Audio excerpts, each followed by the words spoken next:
Mbote mon amboka. Mon amboka bébé c'est là qui sortie officielle de l'Union sacrée de la nation. Sortie officielle en haut et les Kakindi. Bon, d'abord il faut voir que biso toza bato babenga ba Santo Thomas, buka mona buka kwikila, buka mona buka kwikila donc toza ka to moni tondimi. Tozala ki wana na terrain, bo mona ki ango bino boza ba journaliste d'investigation.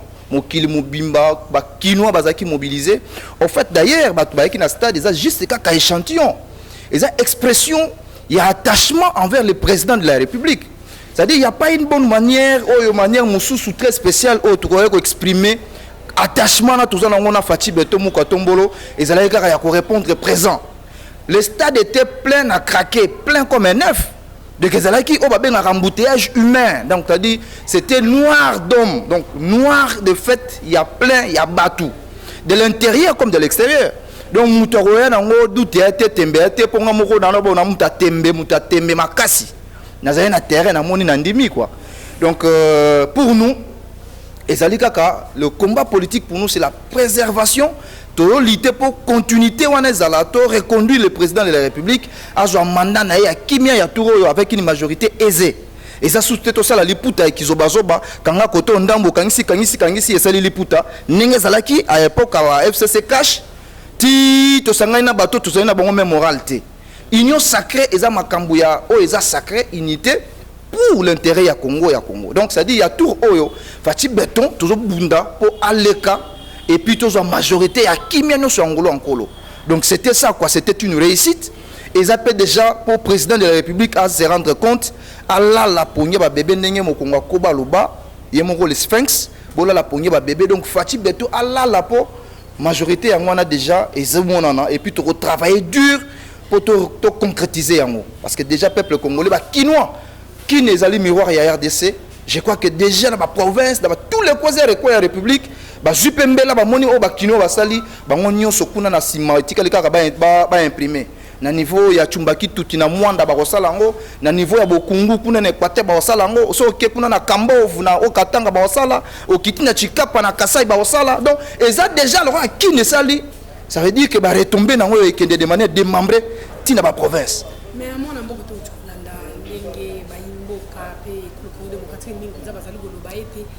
ils ont le même système, il y a FCC, même système, il y a une stratégie, il y a FCC, il y a une sacrée. Et puis, l'union comme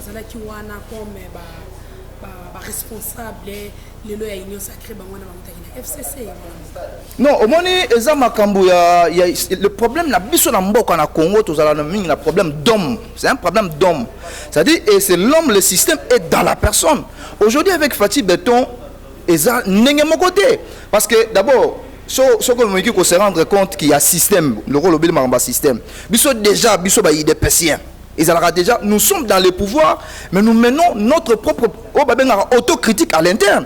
Déjà, bateau va travailler bien, va sanctionner, déjà. Quand on est à la mangeoire, on est dans le système, on ne dit rien, on ne parle rien. Déjà, ceux qui ça ne va pas, ministre ou tout en état dans le pouvoir. C'est ça même la liberté, même la démocratie, père fondateur à IDPS Babundela. C'est-à-dire cette liberté-là, mais tout en restant dans la logique. Avec Fati Beton, il y a un problème, il y a Batou.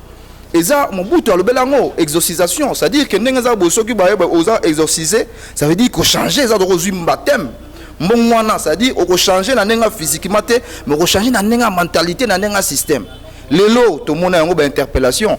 On ne va pas entrer dans le système judiciaire, dans la critique à Mickey, mais tout le monde a les lots, ministre interpellé.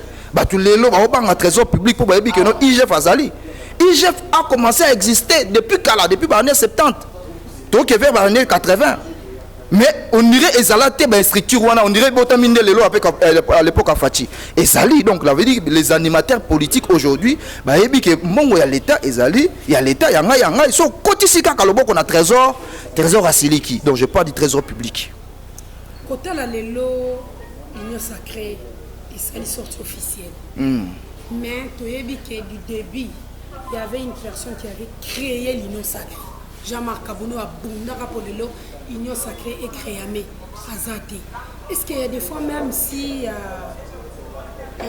Bétané Titolo Banandenga Libanda, lelo absence nae na kati ya union sacrée en tant que président de la ligue des jeunes ya IDPS Kibasa et ça la ndenge ni tant que Kaboun lelo azana kati ya prison et puis il mutabunda ke mabunda lelo azala anate union sacrée pe ebota te omoni baloba bon moni biso to ba mingi na ba sagesse c'est-à-dire kolukate oye ba mutu aleki na nzela loko ba oya sala yango parce que bato ba oleka kaka c'est-à-dire la voie publique c'est la voie publique nzela moni politique eza en dehors d'être une science un art c'est aussi une discipline. Ça veut dire que je peux me permettre de tout dire, de tout faire. C'est-à-dire qu'il y a une discipline à suivre, la façon de faire. Une ligne éditoriale. C'est-à-dire que ligne éditoriale, il y a un organe de presse. Ça veut dire qu'au cours de fier ligne éditorialité. Il faut rester dans la logique. C'est l'aspect disciplinaire, il y a politique. C'est-à-dire parce qu'on parle de la liberté d'expression, au même moment logique, il y a le libertinage. Nous en regrettons en tant qu'humains. Mais alors, atteindre à un moment donné, parce qu'il faut respecter, il faut rester dans la logique, il y a discipline.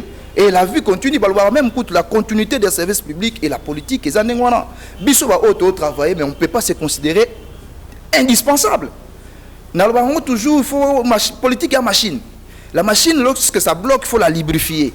C'est-à-dire les hommes passent, mais les institutions restent. Et ça, question à philosophie, on a la vie politique, ça continue. L'OBP, nanenga tengamaki, nanenga koti nkumba, akobima pa teyami, azongipe, tout le monde a bakenda bazonga. Bible le blanc enfant prodigue. Donc ça dans le cadre de combat. Non, il y a politique et ça la vie politique c'est tout ça. Donc et la Bible est dedans et tout ce que nous vivons, la politique est dedans. Par exemple, belé tout ça, on peut dans la cadre de la Bible. Donc ça dit que les Camboya union sacrée l'élo au col de la Kaboun du parce que même déjà le père fondateur a IDPS vers les années 90 bah ça là union sacrée. Donc hier il a inventé en route aza initiateur nangote nenge na nenge mobo nenge olingo bimisela ngo wana te. Ça dit déjà bah union sacrée ça les marre à l'époque. Donc il y a rien de nouveau sous le soleil. Donc on en fait et pour on a biso l'objectif totikali cap na réélection ya Fati Beton na majorité na niveau ya parlement pour na ba institution parlementaire IDPS qui ba sapé na kati ya masolo mbala moko donc na ba député na biso provinciaux ba députés nationaux to fanisi masolo to diriger mboko ba na besoin ya bato ba na mitu ba réfléchir te eza les solo ya ba congolais totalement congolais na ba congolais ndam c'est-à-dire ba salimo ligue na bango ba congolais ba ndam ba compléter pour ça liboké. So remarquez bien les gens qui composent ça, clique bawasala wana eza bato banda munambo lokolomo na kati lokolomo libanda basangisa makolo oba bimana kati union sacrée za mama ba congolais totalement congolais les gens qui se sentent congolais na koti mamba d'origine té tout ça ba débat wana ba petit détail té mais union sacrée za affaire ba congolais voilà pourquoi nous continuons à insister que la porte est grandement ouverte tilelo en tout cas porte za ofungwa mutumo ba kangele porte na mutute kota. Mais moi je le dis et je continue à le dire, ce n'est pas une question de texte, c'est une question à Moutou. Congolais déjà ça font le misuke affaire na biso ya Congo, il faut le laisser aux Congolais. Vous comprenez? Et surtout na ba différents certains postes. Et ça pour na ba Congolais boy. Donc affaire na bango et bank sa biso ata mukiete pour déjà eza eloko yo ndebalobaka vide de tous les sens et de tous tout ce qui non il y a plus rien dedans quoi. Il y a plus le sens, il y a plus la substance. Non, parce que je peux pas définir l'avenir, mais ce qui est vrai c'est que dans la logique à union sacrée to sangani pour la réélection à Fati Beton et puis qu'on soit une majorité dans l'instance parlementaire. Dans un premier temps électoral, en tout cas dans un premier temps to komiwana parce que les besoins de l'homme est évolutif. N'engue besoin évoluer, le l'homme a besoin de 100 francs, on a eu 100 francs et comme à 200 francs. Ensuite 200 et comme à 500. Donc les besoins de l'homme évoluent même si le plan politique dans le contexte oyo nous avons besoin de maintenir dans nos Fati parce que là à Yenango ba Congolais ba estimer que c'est bon. Ba perturbation ça les maté. Et on moni ba makopa tout ya mike wana ba pepele tozo yoka et ça vraiment ça ne dit rien mais c'est important en politique pour toi on a besoin na bango pour la démocratie il faut équilibrer ça là opposition faut ça là sinon to boye ça là biso tout réfléchir ndenge moko donc na mboka mo démocratique et ça les mandé wana té donc baza na bango mais pour na biso en tout cas union sacrée 2023 Fati réélu et puis on a une majorité aisée. Ah ouais, il y a ciment pour nous bandengeni to sala pour nous diriger pour batouba ou ba responsabilité pour nous intérêt, na logique et intérêt il y a population tout en restant dans la vision du président de la République Fachi Beton Mukatombolo, donc c'est-à-dire ça viendra quoi. Non mais ba parti na ba parti na ba plateforme mususu interne peu cause na kati na ba personnalité. C'est-à-dire na kati ya union sacrée tous na ba parti politique et qu'il y a comme parti politique net biso IDPS qui basa mais na ba plateforme mususu peu ko ya na kati parce que déjà na logique donc lobby so pe boyo ki non IDPS qui basa et aller bien loko moko boyo ça veut dire il y a des plateformes et des personnalités. Toutes ces différentes personnes na baza na kati ya union sacrée. Donc ce qui veut dire na moment ya bitumba politiquement parlant ça veut dire na moment il y a élection ba parti politique na ba plateforme et kene esali et je suis ba député nango na sima nango to yeti yo kene ki bokila ozu nini tenga na zo ka antilope yo koto zo kini tenga na zo ki ngulu azamba oyi to ye nango na mboka bana mboka balé ba sepeli donc vous allez nengwana donc nous allons aux élections vous êtes une personnalité politique vous avez un parti politique vous avez une plateforme au bosali bobundi bozui ba député boye nango to sangisi et comme il boke c'est ça l'union sacrée. Logique na biso na logique wana d'abord il n'a insister président de la République a bimé après nous avons une majorité na vision du président de la République et puis d'abord ici sincèrement il ne faudra pas qu'on donne l'impression que nous sommes en train de vouloir inventer la roue. Il n'y a rien de nouveau sous le soleil. En fait en réalité le pouvoir d'abord on cherche à le préserver. Quand on a le pouvoir on le préserve et quand on le préserve effectivement, c'est ça la lutte, même objectif, politique comme étant une science. C'est-à-dire, c'est ça la logique. C'est-à-dire, on n'est pas là de prétentieux. Non, on est là on ne vante pas la roue, on ne vante pas l'aiguille. Ça existe déjà. Mais néanmoins, pour nous, toujours qu'on a un contexte tel que, au moins, on n'a pas de différence pour comprendre. Au moins, on cherche un parti politique, cherche à accéder au pouvoir et le maintenir. Mais soit elle bien contexte au PPRD Botama et Botama et Zaki derrière la carte à pouvoir. Afdel ba koti comme Bambila, parce que tout ça andeni pour continuer comme groupe armé. Ba créer parti politique, ils avaient déjà le pouvoir. Oh ba parti politique, nous avons créé parti politique pour côté le pouvoir. Tout dépend de l'origine, tout dépend de la stratégie zali. Donc les longs ngenza bonaka na compte ya union sacrée. Ça veut dire que tu fandi to tchemaele, to zo kende pour obtenir. Parce que mandat oyo Fati aza président lelo, ils ont déjà ils ont kende vers la consommation. C'est-à-dire que l'union sacrée est pour naïlo comme Zoya. C'est-à-dire que tu kangi dali boke avant, tu dois pouvoir ou y a réélection naï. C'est ça la nuance. Il qui parti bimi président, tu ben ce qu'on luka. Donc il y avait déjà un pouvoir au niveau de la présidence. Ce qu'on a niveau assez, on a bengi liputa, il y a kizoba zoba. C'est ça le contexte qui est différent dans le contexte il y a union sacrée. Ce que l'on a sikezali, ils ont un contexte wana. C'est-à-dire que si kalelo ezali que to jusqu'au maye le biso tout bengi baya y a différentes forces politiques to yé baya OK d'accord signature ya ngona OK nazana sima vision ya président de la République to signer charte ya union sacrée. Quand on signe to créer des liboké to qu'est-ce qu'on guerre ensemble. Quand on gagne avec une vision. Et ça soute côté to c'est la vision nani ba débat na ko za soute. Pour déjà avant on signer o yebi que awa tant to koma wana to c'est la vision ya Fachi Beton. On signe. C'est ça la nuance. La continuité du FCC. Non, pas du tout. Parce que FCC, FCC, l'homme, le programme à FCC, il y a FCC, il y a Kabila. Kabila, il y a sanctionné le ministre. Sanction, il y a ministre, qui sont le ministre. Que répondre et donner le nom de ton mère et de ton père et de ta mère au niveau du tribunal, et il y a le c'est-à-dire, nenga Kabila kenda, nenga kena bilanga, okengela ba meme na ye na ba ngombe, akena FCC sur le plan psychologique ezako. Ba tout bazo ya wana eza bato bazo baptême. Faut le kana baptême, ça dit que komi mo Christo. O leki ba baptiser masumu tout etikali, obi ke soko bandeli susu ya turo okeli felo. Nenga ba tout bazo ngana.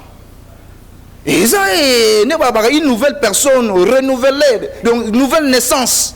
Et c'est dans la tête, dans la logique qui a Fachi Beton Mukatombolo. Oyo, ayebi kitango zoya eps nani IG Fazali. Aux responsabilités IG Fazali. Et ça te roba côté la ngai nengo zaki sel ba bêtise majorité eza protéger ngate. Ah wa soko sali bêtise ka biso mona kati interne, to bandi bi ko beto fimbu ka biso moko avant que opposition et le biso déjà na kati to lobby.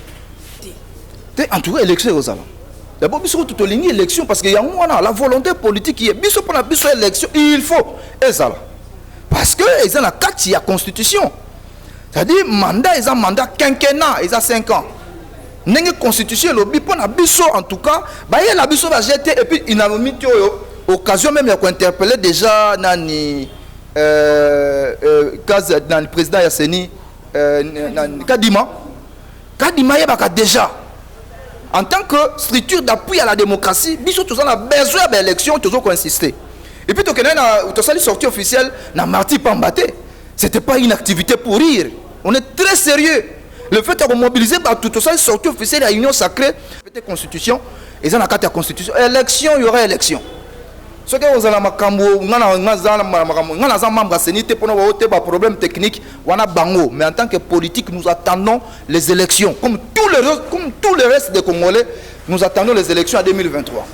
le premier maître yebike au lobby élection ekozala soki ezate dans zone le mona soki ezate ngana yo soki salemete ngana to osongela nani Kadima mo soki élection ezate yo na ngato landa Kadima